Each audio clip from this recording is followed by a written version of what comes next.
आई भैया, हम गायक अखिलेश निषाद आप लोगन के बीच में एगो कहरवा सॉन्ग पेश करतानी। हमके आशा ना बल्कि पूरा विश्वास बा आप लोग के जरूर पसंद आई। गाना बा हो करवला रजऊ, हो करवला रजऊ, बचपन में गवानवा करवला रजऊ।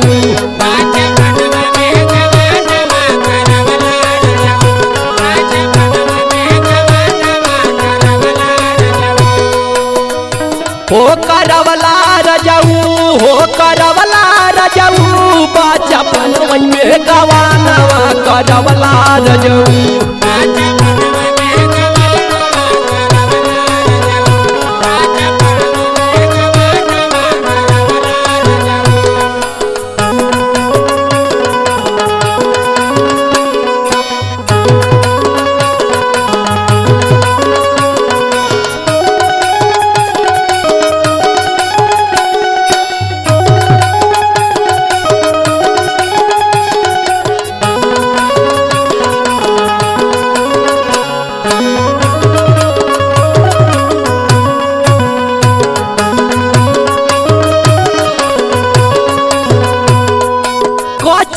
उमर बाटे नरमी कलाइया,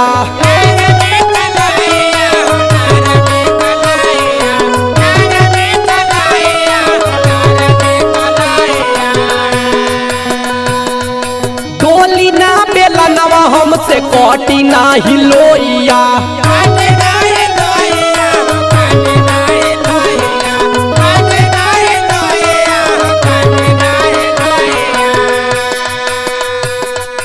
कचिए उमर बाटे नरमी कलाइया, डोली ना बेलनवा हमसे कटी ना हिलोइया। हाँ के तनो मनवनी नाही मनला रजऊ, बचपन में गवानवा करवला रजऊ।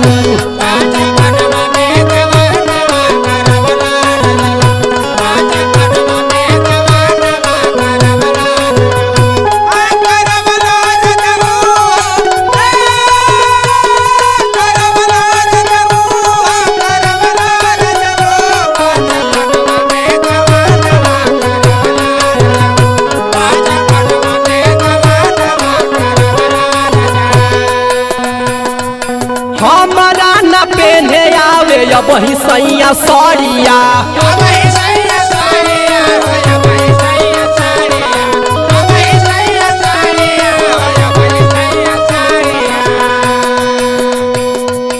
थामी ना कमरिया कैसे बाकसा के चाबिया।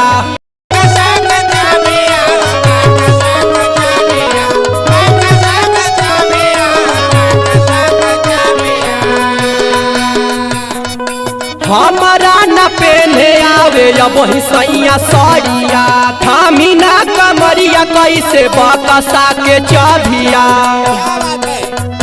लाके पथरा पे डूबिया जमवला रजऊ, बचपन में गवानवा करवला रजऊ।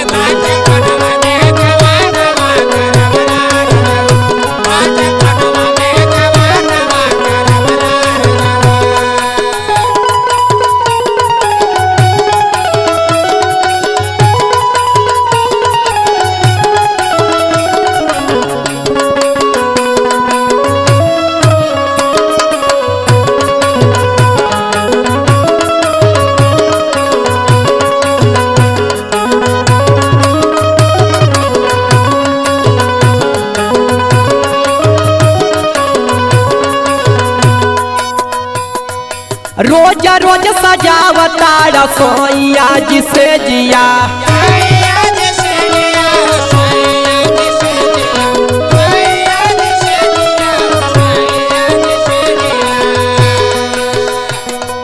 बेला दरदिया हमके सारी सारी रातिया।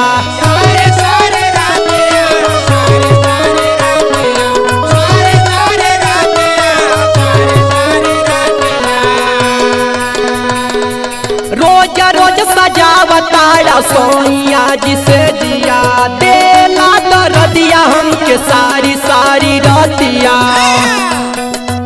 अखिलेश नरेंद्र रोवावला रजऊ बचपन में गवानवा